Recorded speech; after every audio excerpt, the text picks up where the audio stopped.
La matinale d'Europe 1, 6h30, 9h. Thomas Soto. Le débrief de la matinale, les temps forts de ce que vous avez entendu ce matin sur Europe 1. Et non, la baisse fiscale n'aura pas lieu cette année, contrairement à ce qui avait été annoncé. Écoutez les explications limpides d'Axel de Tarlet, c'était à 7h15.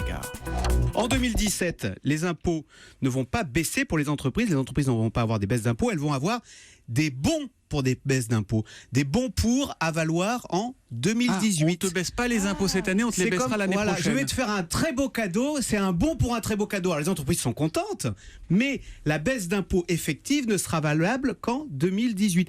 Comme ça, au moins, ils donnent le cadeau, mais ils ne payent pas. Ce sera en 2018 qu'on payera le prochain président qui devra payer. Donald Trump a fait lui aussi de belles promesses, mais son programme économique ne tient pas la route. Il serait même une catastrophe selon certains experts américains. Écoutez ce qu'en dit Nicolas Barré, notre éditorialiste économique. C'était à 7h35. Ces économistes disent que le programme de Donald Trump serait horriblement destructeur. Son programme promet de mettre 45% de droits de douane sur les importations chinoises, 35% sur le Mexique. Bref, il veut déclencher une guerre commerciale tous azimuts. On n'en a jamais vu comme ça dans l'histoire des États-Unis.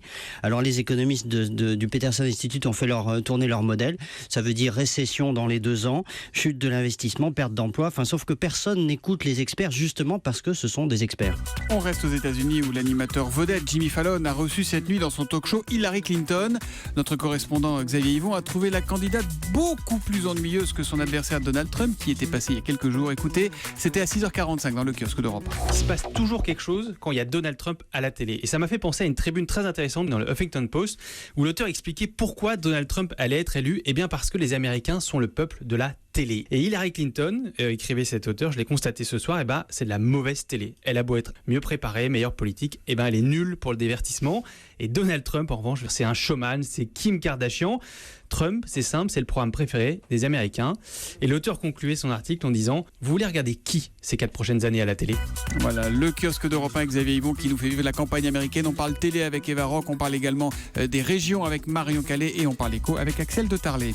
C'est aujourd'hui, ce mardi, la journée du refus de l'échec scolaire. Notre journaliste Laure d'Autriche nous a fait visiter un EPID, autrement dit un établissement public d'insertion de la défense. Il y en a 18 en France, établissement qui s'inspire de la rigueur militaire. Écoutez, c'était à 7h04.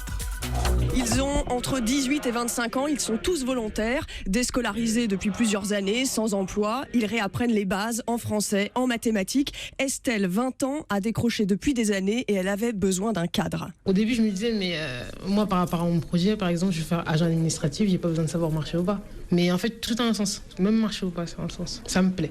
J'aurais pas cru, ça me plaît. Demain, quand on sortira de là, on sera déjà des gens ponctuels pour aller au travail, parce qu'on s'est levé tous les matins pendant 8 mois.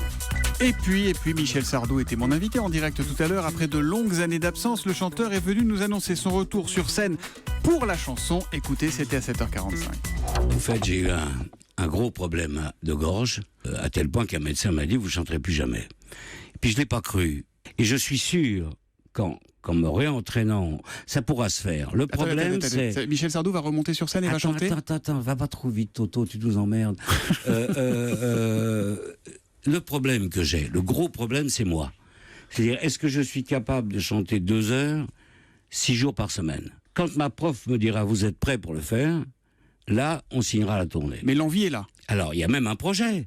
Mais il n'y a pas de date encore, parce que ça dépend, je te dis, de moi.